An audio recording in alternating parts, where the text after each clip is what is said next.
اور پاکستان تحریک انصاف نے اسی ایک کی درخواست میں نگران ضلع پنجاب محسن نقوی، قومی اسمبلی میں اپوزیشن لیڈر راجہ ریاض اور الیکشن کمیشن کے ممبران کی تقرری کو چیلنج کیا تھا، لیکن اب اس پر سپریم کورٹ آف پاکستان کی جانب سے اعتراضات سامنے آئے ہیں۔ دوسری جانب اگر مزید پاکستان کے معاشی معاملات کے حوالے سے بات کریں تو بینکوں کا LC کھولنے سے انکار اور پاکستان میں ایندھن کی قلت کا جو خطرہ ہے وہ منڈلانے لگا ہے۔ جو پاکستان کے زر مبادلہ کے ذخائر ہیں تیزی سے کم ہو رہے ہیں۔ فروری کے مہینے میں ایندھن کی ترسیل میں شدید بحرانی صورتحال کا سامنا کرنا پڑ سکتا ہے، اور اس کے پیش نظر بینکوں نے درآمدات کے لیے ادائیگیاں بند کر دی ہیں، اور رائٹرز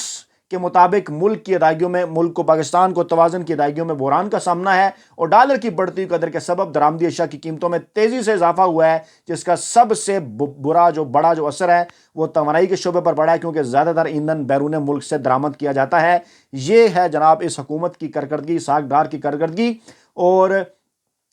معاملہ کچھ یوں ہے کہ آئندہ 15 دن میں نہیں لیکن 15 دن کے فوراً بعد اگر LCs نہ کھولی تو 15 فروری کے بعد پاکستان کو شدید ترین قلت کا سامنا کرنا پڑ سکتا ہے۔ اور حال ہی میں پاکستان نے وہ پاکستان کے اندر پیٹرول اور ڈیزل کی قیمتوں میں اضافہ بھی کیا گیا ہے۔ پاکستان اس وقت IMF کے ساتھ وہ مذاکرات بھی کر رہا ہے، اور یہ ہے وہ جناب صورتحال کہ جس صورتحال کے اندر پاکستان میں آئندہ آنے والے چند دنوں کے اندر جو پیٹرولیم مصنوعات ہیں ان کی قلت پیدا ہو سکتی ہے، اور اس قلت کے بعد کیا ہوگا معاملات آپ کے سامنے ہیں۔ ڈالر کی قیمت اوپن مارکیٹ میں 300 روپے سے تجاوز کر چکی، اور انٹر بینک ریٹ 270 سے 275 روپے کے درمیان گھوم رہا ہے۔ آٹا، چینی، دالیں، سبزیاں، دیگر جتنی چیزیں ان کی قیمتیں آپ کے سامنے ہیں کہ یہ امپورٹڈ حکومت پاکستان کو کس جگہ پر لے آئی۔ معاشی معاملات کے ساتھ ساتھ پاکستان کے جو اس وقت امن و امان کی جو صورتحال ہے پنجاب کے اندر اور خیبر پختونخوا کے اندر، وہ بھی وہ اس وقت بڑی تشویشناک ہے۔ اس وقت جب میں آپ کے سامنے ویڈیو کر رہا ہوں تو پنجاب کے ضلع میاں والی کے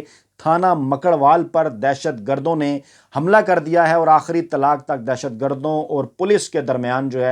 وہ اس وقت وہ فائرنگ کا جو تبادلہ ہے، جو مقابلہ ہے ان کے درمیان وہ جاری ہے۔ اور اسی طرح سے اگر پشاور پر جو ہونے والا حملہ ہے، پشاور میں جو بم دھماکہ ہوا، اس کی اگر تازہ ترین تفصیلات آپ کے سامنے رکھیں تو تازہ ترین اطلاعات کے مطابق پولیس لائن میں ہونے والے اس دھماکے میں شہداء کی تعداد 100 ہو گئی ہے، اور بم دھماکے کے 53 زخمی ابھی تک زیر علاج ہیں۔ اور یہ ترجمان نے اس بات کی تصدیق کر دی ہے کہ 100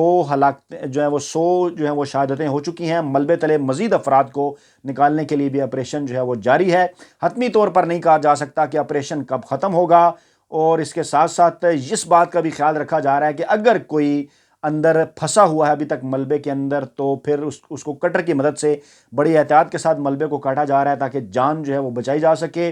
اور متضاد اطلاعات تھیں اس حوالے سے کہ قلعدم طریقے طالبان نے وہ اس کی ذمہ داری قبول کی یا نہیں، کیونکہ بعد میں پھر یہ اطلاعات بھی آئیں کہ ان کی طرف سے اس کی وہ تردید کر دی گئی۔ اور یہ ہے جناب معاملہ، اور اس حکومت کی جانب سے جو امن و امان کی صورتحال کی جو پریفرنس ہے وہ آپ کے سامنے ہے۔ لوگ اس حوالے سے سوالات اٹھاتے ہوئے نظر آ رہے ہیں کہ امن و امان کی صورتحال کو خراب قرار دے کر یا بہانہ بنا کر ملک کے اندر جو ہونے والے عام انتخابات ہیں، صوبائی اسمبلیوں کے، خیبر پختونخوا کے، پنجاب اسمبلیوں کے، وہ ملتوی کروائے جا سکتے ہیں۔ پنجاب اسمبلی کے اندر وہ اس حوالے سے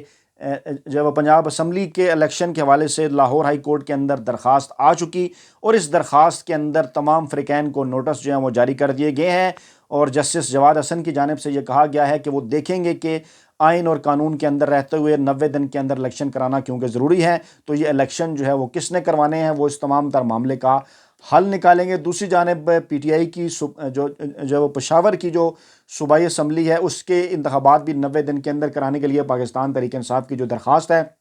وہ پشاور ہائی کورٹ میں دائر کر دی گئی ہے، اور تحریک انصاف کے صوبائی رہنماؤں کی جانب سے درخواست میں موقف اختیار کیا گیا ہے کہ اسمبلی تحلیل ہونے کے بعد 90 دن کے اندر الیکشن کرانا وہ لازمی ہے۔ الیکشن کمیشن نے انتخابات کی تاریخ کے لیے گورنر خیبر پختونخوا کو خط لکھا، لیکن گورنر نے ابھی تک تاریخ نہیں دی۔ درخواست میں یہ کہا گیا کہ قانون کے مطابق اسمبلی تحلیل ہونے کے بعد 90 دن کے اندر الیکشن کرانا نگران حکومت کی ذمہ داری ہے، لہٰذا عدالت اس سلسلے میں اپنا کردار ادا کرتے ہوئے متعلقہ اداروں کو 90 دن کے اندر الیکشن کرانے کا پابند کرے۔ اور صوبائی جو سابق صوبائی وزیر ہیں اور تحریک انصاف کے رہنما عاطف خان نے ہائی کورٹ کے باہر میڈیا سے گفتگو کرتے ہوئے کہا کہ آج صوبائی اسمبلی کے الیکشن کے لیے ہائی کورٹ میں درخواست دائر کیا اور بروقت الیکشن کرانا جو ہے وہ آئینی ضرورت ہے۔ آئین میں ہے کہ اسمبلیاں تحلیل ہونے کے بعد 90 دن میں الیکشن کرانا ہوتے ہیں، لیکن اب تک گورنر نے تاریخ نہیں دی جو کہ غیر آئینی ہے۔ انہوں نے کہا کہ پاکستان ڈیموکریٹک موومنٹ الیکشن سے کیوں بھاگ رہی ہے؟ نگران کابینہ غیر سیاسی ہوتی ہے، لیکن ایسا لگ رہا ہے کہ یہ پی ڈی ایم کے رکن ہیں۔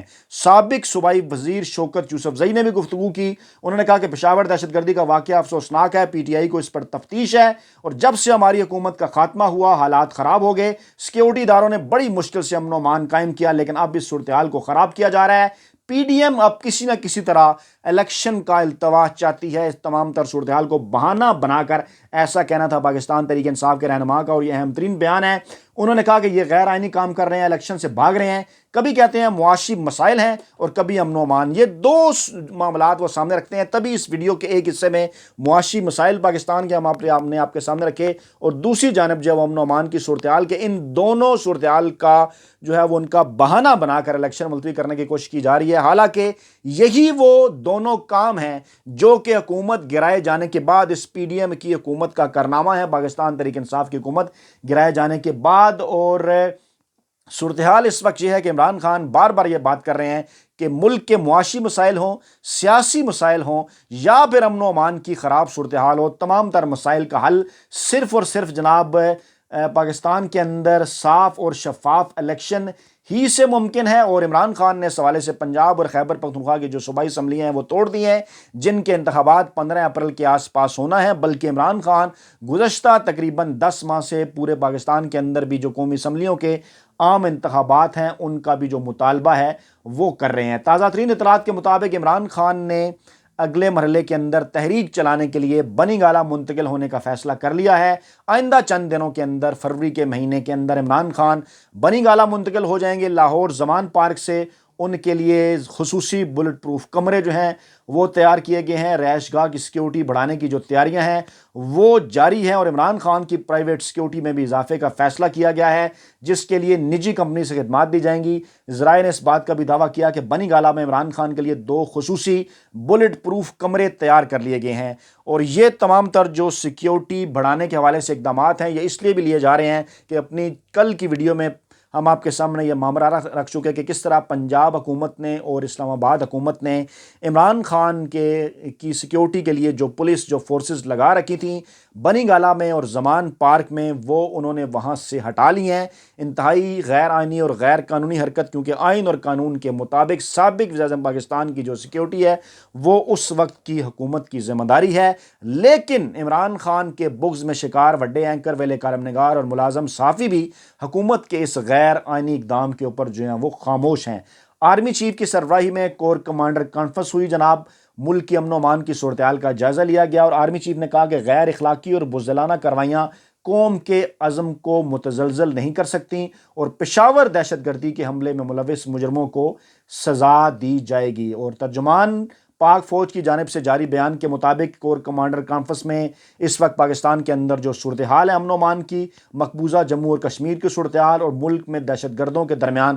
گٹھ جوڑ توڑنے کے لیے فوج اور قانون نافذ کرنے والے اداروں کی جانب سے جاری انٹیلیجنس پر مبنی آپریشن کے بارے میں تفصیل سے آگاہ کیا گیا تمام شرکاء کو۔ اور army chief general Asim Munir نے خطاب کیا کانفرنس سے۔ انہوں نے پشاور میں دہشت گردی کے حملے پر بات کرتے ہوئے کہا کہ اس طرح کی غیر اخلاقی اور بزدلانہ کاروائیاں قوم کے عزم کو متزلزل نہیں کر سکتی، بلکہ دہشت گردی کے خلاف جاری جنگ میں کسی بھی دہشت گرد تنظیم کے خلاف زیرو ٹالرنس کے ساتھ کامیابی کے لیے ہم جو ہے وہ پرعزم ہیں، اس کو ہم تقویت دیتے ہیں۔ تمام کور کمانڈر کو انہوں نے ہدایت دی کہ جب تک ہم پائیدار امن حاصل نہیں کر لیتے، انٹیلیجنس اور قانون نافذ کرنے والے اداروں کے تعاون سے دہشت گردی کے خلاف آپریشن کے اوپر جو ہے وہ توجہ دیں۔ انہوں نے جو ہے وہ کانفرنس کے اندر انسانی حقوق کی خلاف ورزیاں جو کشمیر میں جاری ہیں، مقبوضہ کشمیر کی آبادی کو تبدیل کرنے کا جو بھارتی منصوبہ ہے اس کا بھی نوٹس لیا، اور اقوام متحدہ کی قراردادوں اور کشمیر کے عوام کے منگوں کے مطابق ان جو حق خود ارادیت ہے، جو جدوجہد وہاں کے عوام جاری رکھے ہوئے ہیں،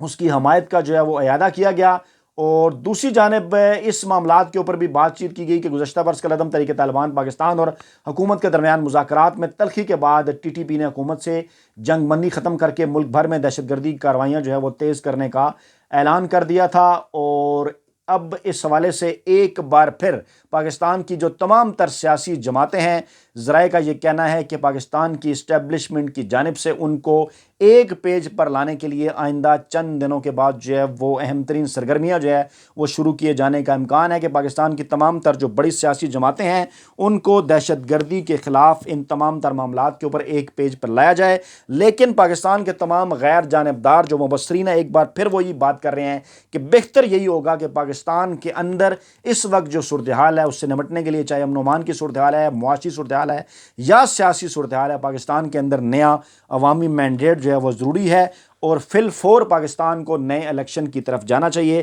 تاکہ آئندہ آنے والی جو حکومت ہے وہ عوام کی مدد سے ان تمام بڑے چیلنجز کا مقابلہ کرنے کے قابل ہو سکے۔ اپنا بہت خیال رکھیے گا، دعاؤں میں یاد رکھیے گا۔ نئی ویڈیو کے ساتھ جلد حاضر ہوں گے۔ اللہ نگہبان۔